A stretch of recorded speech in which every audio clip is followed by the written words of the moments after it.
So, why I'm sitting here is to make an appeal. I'm trying to make appeal to the Western world where we're living, you know. I'm a Nigerian and I'm living in Germany here. It seems as if nobody is seeing or hearing what is happening here we are living. But a lot is going on. Maybe if I should say it correctly, in Britain, it's as if they're having a little share of the information. It's somewhere in Berlin, I heard something is happening, but I don't think it's a massive news as it's supposed to be normally. What I'm saying is about a people. And why I'm saying this is because when it happens, small terrorist attacks here in Europe, like in Paris, like in Belgium, we the Africans living here, we help. We cry with the Europeans. We sometimes change our Facebook profiles with a French flag or Belgian flag or German flag because we care about people. So we are making this appeal to the indigenous people of German, French, Belgium, all the European nations to please help. If the government of all these countries are not seeing it, I want to say there is something happening today that has never stopped. It's something that started 1967 to 70 in Nigeria. For most people who have heard about the Biafran War, a time where about 3 point something million people were killed, slaughtered. In today's life, or in what we know, it will be called, it is a genocide, so to say. But most of us in Nigeria even don't know about this because history was completely banned from classes. For German or European listeners Yes. who explain to the ordinary where is Biafra, because the most German people don't know Africa. So Okay. where is Nigeria? Where is Biafra within Nigeria? Nigeria, first of all, is a West African country Okay. in Africa. So, and Surrounded by which countries? you have Cameroon, you have Chad, you have Togo, if I'm right. And we are just between, if you do, is it, they call it the ear or the eye of Africa, where we are located. So, but in Nigeria, you have when the British came, within the colonization after the Nigeria was colonized as part of one of the African countries that were colonized in those days, as everybody knows, and we gained independence 1960. But Nigeria as a country was formed 1914. That is bringing together of they call it amalgamation of the Nigeria, bringing together of tribes, people who were completely, like we see it today, we were not the same people. Mhm. These were different Cultures. culture, different religion, different language. Everything was different. But what we understand, it was like a business deal that the British made.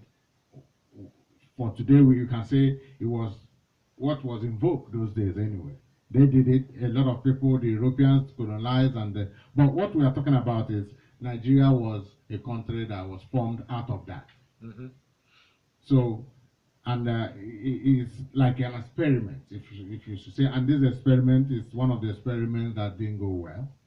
And we can also see other countries where the Europeans colonized, most of the experiments didn't go well. Most of the people have changed their names and they turned to a different thing. It's only Nigeria. Nigeria is one of the countries among what was created those days that still remain. Ivory Coast was Cote d'Ivoire.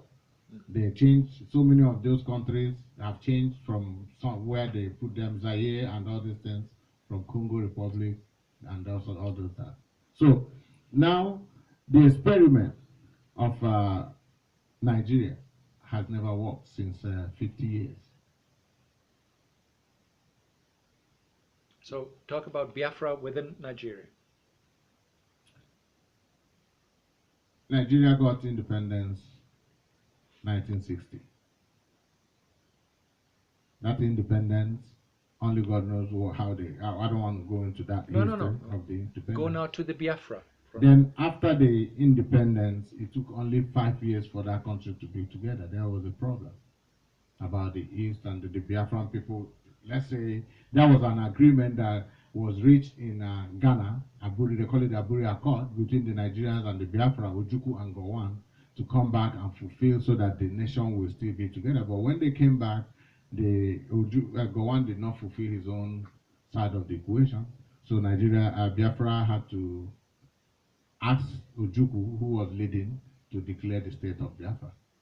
So that was when became the war started 1967, and they lasted for 3 years to 1970. So it was a very difficult time. 3.5 million, if not more, died. I wonder if that's not genocide, what it is. They had the support of the Russians, the British, France, America. Who? The Nigerians. The Nigerian official government. Yeah. Supporting them, we had nothing. So in 1970, we could no longer go. We had to surrender, and we were brought back to the nation. When we talk about Biafra state, so-called, then we're talking about how many states nowadays which are part of Nigeria. You know, when this time now they came, they in order to divide us, normally you call it the East Central State. It was one state where you have the North, the South, and the East. Nigeria into three: Hausa, Yoruba, and the Igbos. That's the East Central. Now, in order, after the war, what they did now was to divide us into so many states in order to say this is not your brother, this is not, you are not together. So as at now, you have 11 states. Okay, from those 35 states, you have 11 states would be Biafra. Yes. Okay. That are supposed to, that were involved in Biafra those days, but now there's a different thing because of this division. A lot of these 11 states are not agreeing that they are Biafra anymore. Yeah, that's so true. That the division, the Hausa men succeeded in their coup of dividing the people and dividing their minds. So now the Igbos are the majority of the Biafrans. That's the tribe where I come from. And we have 5 states of our own. These other people have 6 states. They pieces them into particles, you know. So now in that very 6 states, there are confusion coming from there whether they belong to Biafra or they don't belong to Biafra. So not all of them will accept to that. Okay, what is, when we talk from a European perspective? Yeah. We have, I understand what you said, there is this historical background, there is then the split up of administrative structures, so that there's a split up of mind. For when we look at Nigeria, and as you said, there's such a variety of cultures, such a variety of tribes, ethnic cultures. Yeah. What makes the Biafra different than to others? What does the Igbo stand for in terms of, for instance, others? Like today, if you look in Nigeria, the Igbos are the most industrious. They are the most innovative. In all aspects, after the war, we were given only 20 pounds. No matter how much money you have, we were given 20 pounds to survive. So there was a kind of separation. There was a kind of segregation already.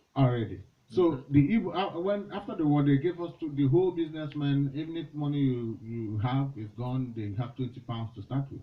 But today, again, we are also the leading in everything in Nigeria. We are also feeding the nation up to today. So that is what makes the Igbo man. And if you want the Biafra also, when we talk about Biafra, you include plus all those other of our brothers, they are confused now. That is where also the resources of the nation comes from. When you talk about oil, that is from the Delta.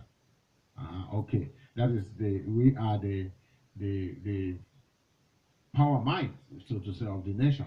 That the nation is surviving today is because you have the East.